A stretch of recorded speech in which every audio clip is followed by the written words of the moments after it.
Okay, this is a lake trout from Flaming Gorge. My sister's husband decided to take us on a Flaming Gorge fishing trip. And so we was fishing, and I hooked this one. And the guide says, now we got to turn everything loose. He says, this is a catch and release. He says, it's not for the Flaming Gorge Dam. Most everybody keeps them, but it's my rule.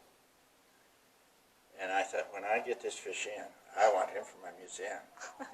So I told him, I said, I was going to give you $100 tip, but if I have to turn this fish loose, I'm not going to give you nothing.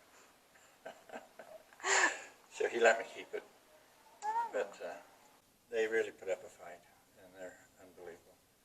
I went like in North Idaho, and it's Priest Lake, and it joins Canada.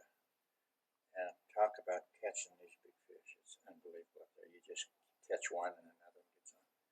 And they swim so deep that when you catch one, you can't bring him up too fast or his air sac will pop. It'll kill him.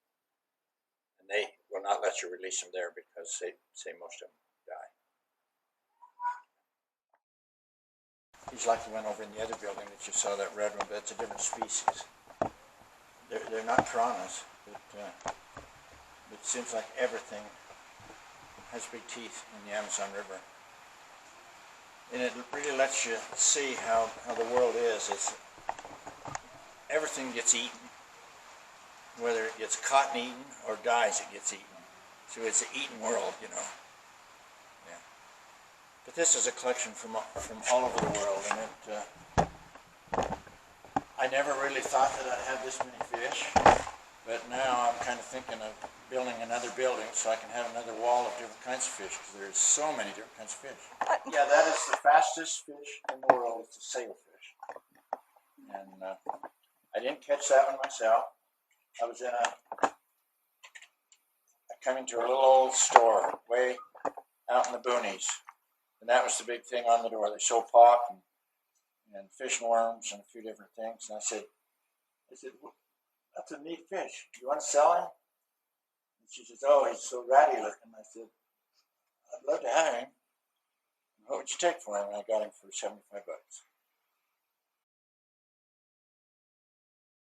I was on a road trip with my wife, and we come into a place, and we was talking about different things made out of the redwoods, and he said, see that fish right there? He said, I bought that this morning from an alcoholic. He's a fabulous fish carver, but he gets drunk and he's got to have more and more. And he said, I gave him $50 for that. Can you imagine that?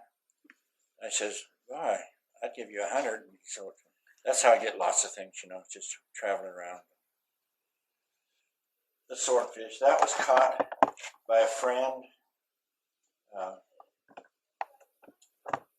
down off of Mexico, and when they caught it, the guys skinned it right there, and then they brought it to Boise, and it got too big for their house. They just didn't have room for it, so they sold that to me. Yeah, I didn't catch it.